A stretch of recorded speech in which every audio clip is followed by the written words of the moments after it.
So when I started getting into miniatures and such, I made mistakes. I think everybody makes mistakes when they get into this hobby. There's a lot to learn, a lot to pick up. I actually have a set of figures that I purchased. They were old GW, I think like second or third edition orcs, black orcs. And I call them the Trice painted orcs. I would go on to paint these guys 3 times because my first 2 attempts were not great. Because I didn't have the skills and I didn't have the knowledge. I didn't know what the heck I was doing. And I learned. And, I mean, are these guys perfect models? No. But, you know, they're all right. They're all right, and they're part of the journey. But I made other mistakes. It's just how I stored models. Board games, role-playing games, assembling and painting models and miniatures. These are my hobbies. I'm Howard Blues, one half of the popular podcast Beer, Blues, and BS. And now join me as I rebuild my cave of one.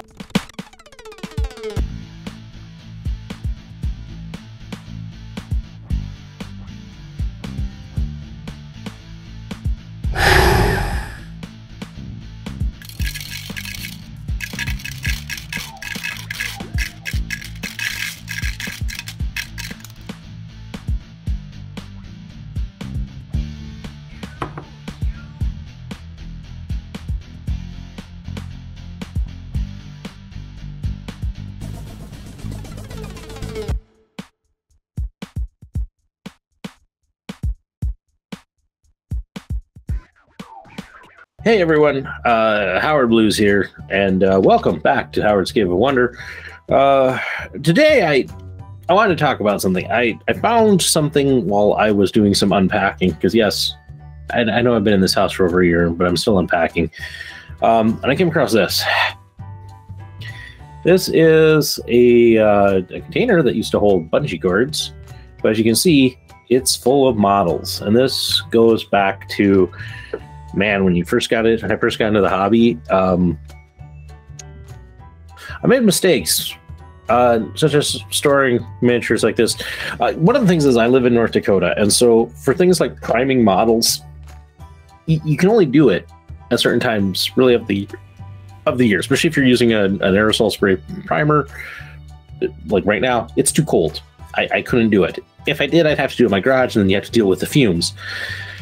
And so I always made it a thing that in August, I wouldn't paint any miniatures. I would prep and prime. I would scrape mold lines, and I would prime them. And then I would store them in containers until I was ready to paint. This was not always the best idea, and let me show you why as I take you through this particular container and dive into some of the issues with it. So let's move over to the painting table. So here we go.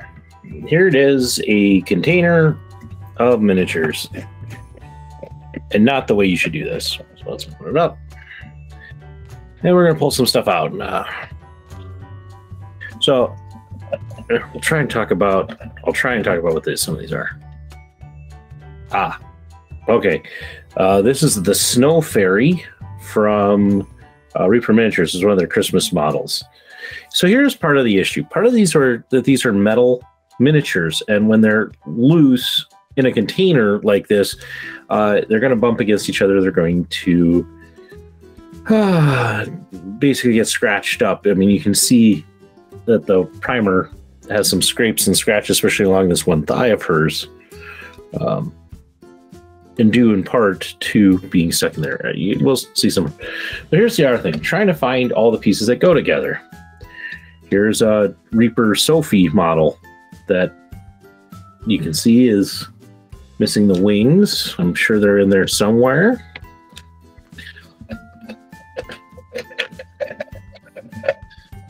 Oh, here we go. Here's a Sophie. This was a Halloween special version that they did of her, and I know it's a little blurry. It's a little hard for camera. There we go. But you can see like on her knee and such, you might see the glint of the metal as she is dinged up from being in there. Here I have a set of Sophie wings that have, I believe, mistletoe. So here's part of the issue. Because these are multiple models from multiple kits just thrown in here, I kind of have to guess and try and figure out what parts go with what. Here's a set of angel wings. Hey, here's that Sophie Halloween model in black. So I ended up with two of them. This guy. This is a model from Rackham's Confrontation. It's one of only a few models like this that I own. You can see he's missing his hands and the sword. I'm going to hope that they're in there, but yeah, he just hasn't been well packed. I'm surprised that the skull thing up there is in, but I mean, again, this is not the best way to do it. Another set of bat wings. I'm going to guess that goes with a Sophie. Well, this is probably the largest figure in here. Hey, guess what? There's one of the fairy wings for this model. But let's talk about this guy.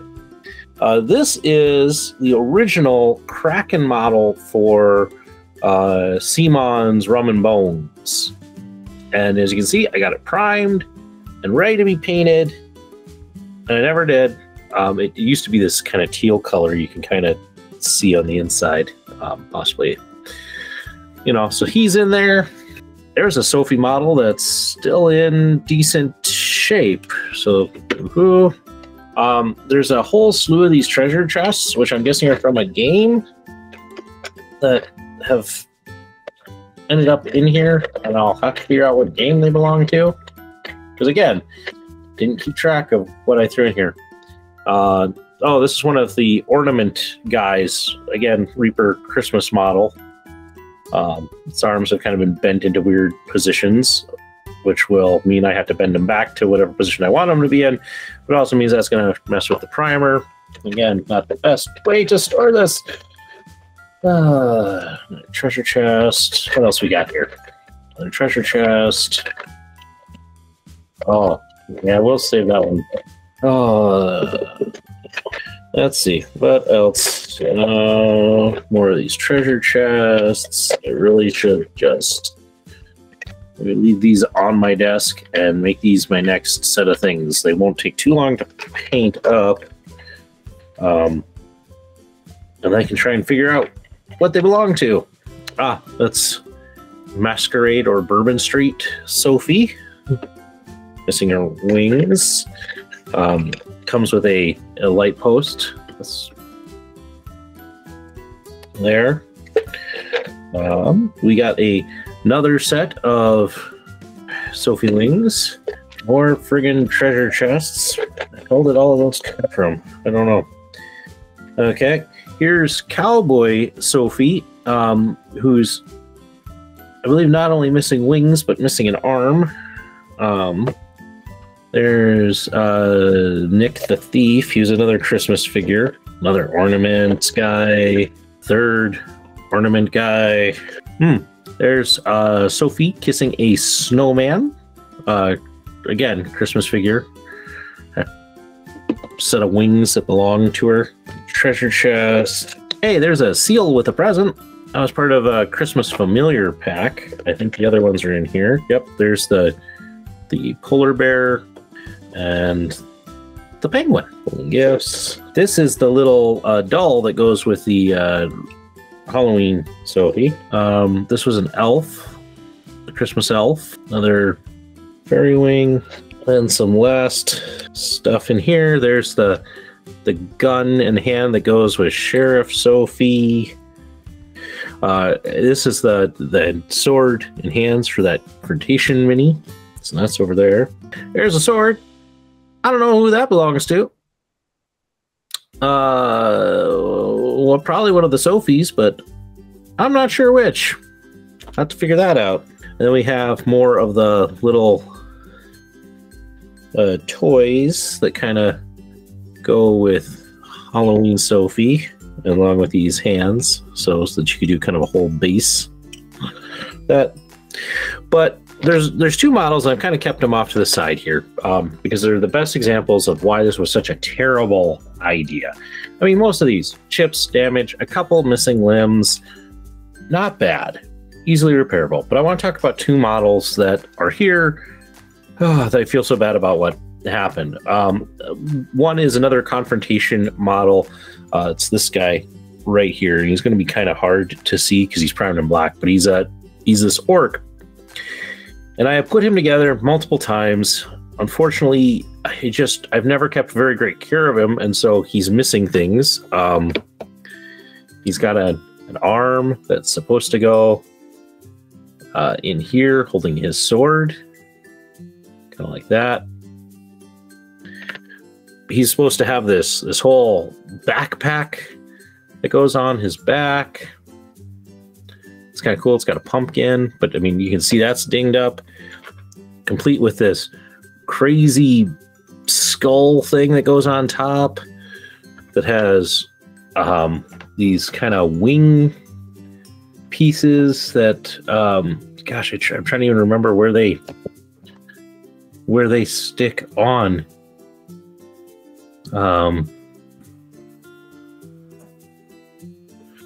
I want to say it's part of. Oh yeah, it's up on this skull thing. They used to go on here. There's the other one. I think this one goes, yeah, kind of in like that. Yeah. So there's those, and then he's supposed to be holding a clock that goes like this. It's one of my favorite models I've ever purchased, and I just have never taken great care of it, and so it's now in a bunch of pieces. The other one that's along that same line is I have this really cool steampunk octopus, and as you can see, if I grab it up in my other hand, he's only got two of his tentacles. There's all the others. They all have fallen off, and I had these all pinned. If you kind of look kind of here at the connection points, you can see those holes. Those holes are where it should be pinned. In fact, you can actually kind of see if I do this, because I can. You can see there's the pin in it. So it was originally pinned. So these are a couple of models that, unfortunately, due to how I put them in, most of the pins are still there. They have just completely fallen apart. So just clearly showing, I mean, some of these are some of the earliest models I ever collected, and you can see what's happened to them. And so there you go.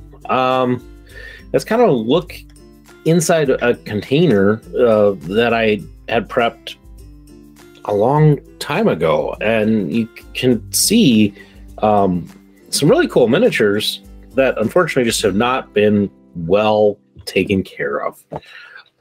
And this is part of why I'm working so hard at trying to organize my cave, because I don't like that this is how this has gone. I want this, you know, I love these figures.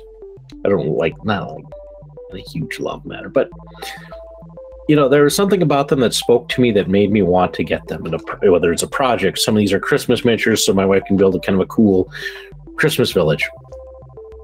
You know, some of them are just super cool miniatures that spoke to me, like the Rackham Orc guy. They're you know, they were cool enough to make me spend my money on them, and I just have not done them justice. And so I need to take care of them. Where does it go from here?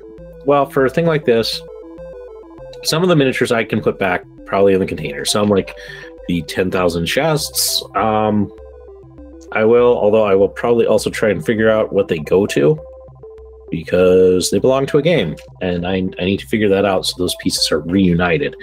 Part of it was I always thought I'd get to these really fast, and I just clearly haven't. You know, there's a new Kraken model for Rum and Bones, so I don't need to worry about that. So some that are like that, I need to put together. A lot of these, I think I'm going to try to piece together and put them into baggies so that the pieces are all together until I can get to the projects proper, and then get rid of said container. I mean, if you kind of look in the bottom, and it's hard to see, but you can see that there's lots of specks on the bottom of here. That's just chipped paint and such. There, yeah, you see all that? It's chipped paint.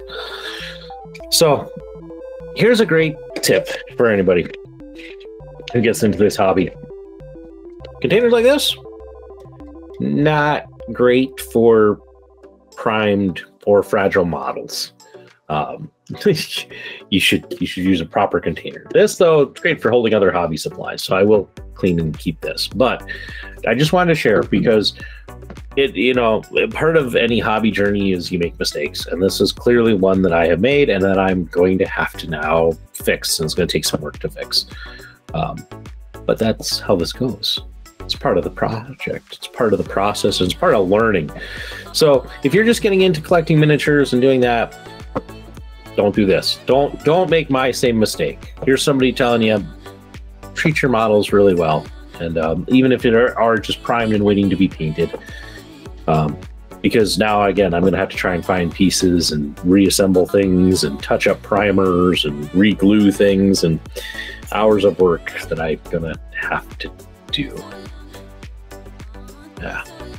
So hopefully you learned something. Thank you for taking some time to check this out. It was one of those things. I found the container and I thought, this could be interesting to share.